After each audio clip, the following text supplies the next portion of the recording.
Also at Brinty, there's a cultural museum, and in that museum there's an egg, a huge egg, that belonged to an elephant bird, a bird that lived on Madagascar years ago. This is the elephant bird, maybe 10 feet tall, 900 pounds. Well, it was up until, say, the 17th to the 19th century. Someplace in there it went extinct. The problem, of course, was it tasted like chicken. It was one of the largest birds ever around, and in fact the largest bird in historic times, much larger than an ostrich. The elephant bird egg is 160 times the size of a chicken egg. The elephant bird may in fact be the basis for the legend of the rock. The rock appears in Sinbad the sailor's fifth voyage. It could be that the elephant bird eggs gave rise to the legend of the rock, or it could be the elephant bird itself was confused as being the chick of a much larger bird. In the 13th century, Marco Polo said that the rock was for all the world like an eagle, but one of enormous size, so big in fact that its quills were 7 paces long and thick in proportion. It is so strong that it will seize an elephant in its talons and carry him high into the air and drop him so that he is smashed to pieces. Having so killed him, the bird swoops down and eats him at leisure. The rock was also supposed to destroy ships and carry off olive oil. In 1178, the Chinese explorer Zhu Shufei made a similar account about a large island off the coast of Africa that had a bird on it similar to the rock. The problem, of course, is that the elephant bird is flightless. So is there another bird that could possibly be the basis for the rock? And it turns out that there is. On New Zealand's South Island, there used to be moa birds, very much like the elephant bird, and they were hunted by Haast's eagle.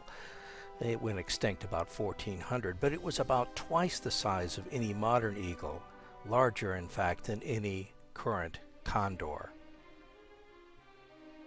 On Madagascar, the similar eagle was the Malagasy's crowned eagle, and it was hunting the elephant birds. It was also twice the size of any modern eagle and larger than any condor around today. It went extinct around 1500. The Malagasy crowned eagle may very well be the basis for Sinbad's rock. It fed on the elephant birds, and it did fly. It was a very large eagle. There are other stories, other than the story about the rock, that talk about huge birds. For example, among American Indians, there are the thunderbirds. The thunderbirds were said to be about the size of small airplanes. But neither the Malagasy crowned eagle nor Haast's eagle are really anything like Sinbad's rock or the thunderbirds. Instead, there is a 6 million-year-old bird that's fairly close, and that's the giant tern. That's it down there in the lower right-hand corner for comparison purposes, and that darker silhouette, that's a bald eagle. You'll also notice that it's much larger than the ostrich, or for that matter, the elephant bird. As a matter of fact, the giant tern compares favorably with the size of a small airplane. I told you before that I was coming back to bats, fruit bats. This kind of bat is frequently called a flying fox for obvious reasons, but it's no carnivore, it's a fruit-eating bat. And like all bats, they're active at night.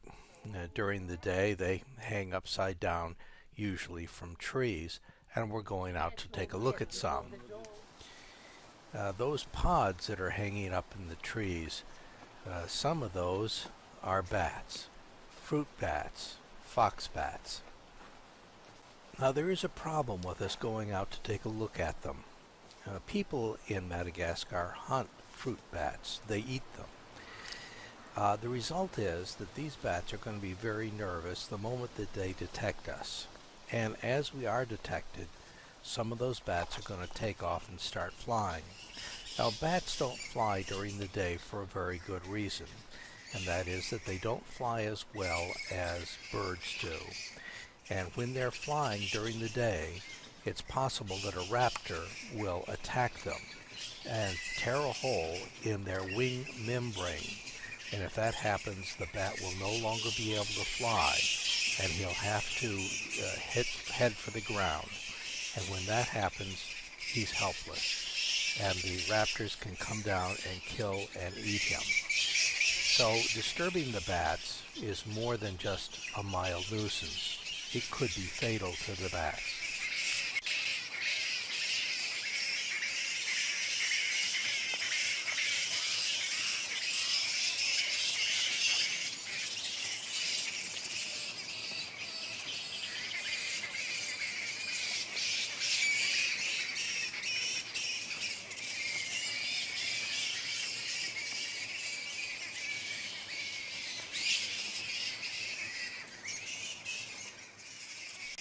As a practical matter, we've virtually not mentioned very many carnivores.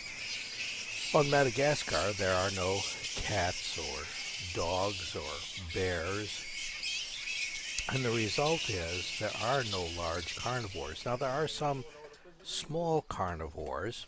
When lemurs first got to the island, there weren't any significant carnivores, and there weren't any for the first 10 or 15 or maybe even 20 million years. But then eventually some mongoose got to the island. This is a ring-tailed mongoose, and it's primarily a ground dweller. So it's going to be taking things that are mostly small mammals and lizards that are on the ground.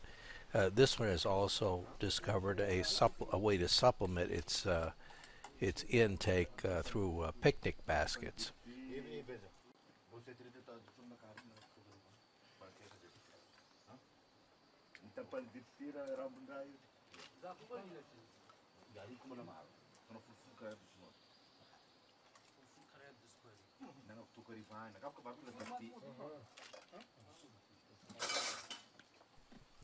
But this sort of carnivore is not going to be very much threat to most of the lemurs. Most of the lemurs are going to spend most of their times in the trees, and this mongoose is going to spend most of its time on the ground. Nevertheless, there is another threat to the lemurs that they take very seriously.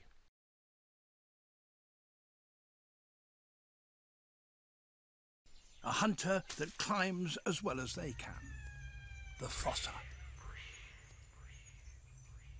No big African predators made it to Madagascar. There are no lions, no leopards, no wild dogs. Instead, the island's top predator is a giant mongoose. And it eats lemurs.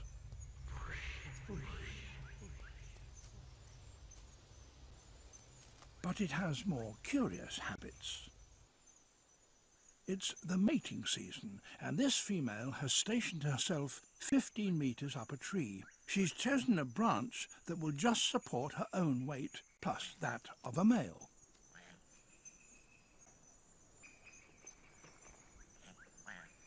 A male approaches.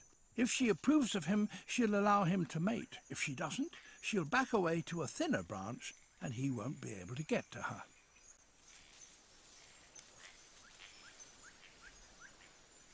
She's only fertile for a few days a year, so setting herself up in this tall tree is a good way of advertising her availability to suitors.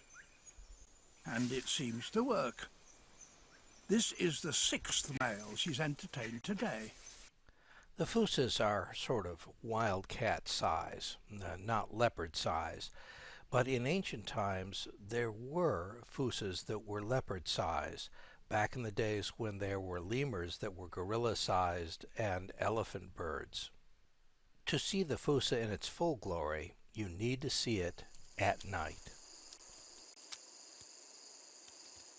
Through the camera, they're transformed, elegant, relaxed, and totally at home in the pitch-black forest.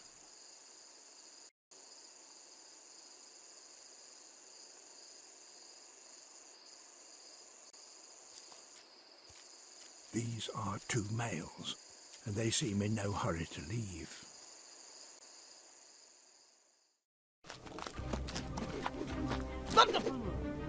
Oh, oh, oh, oh. Alex! Come out, Alex! The boat's here! We can go home!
Well done, boys. Looks like ice-cold sushi for breakfast.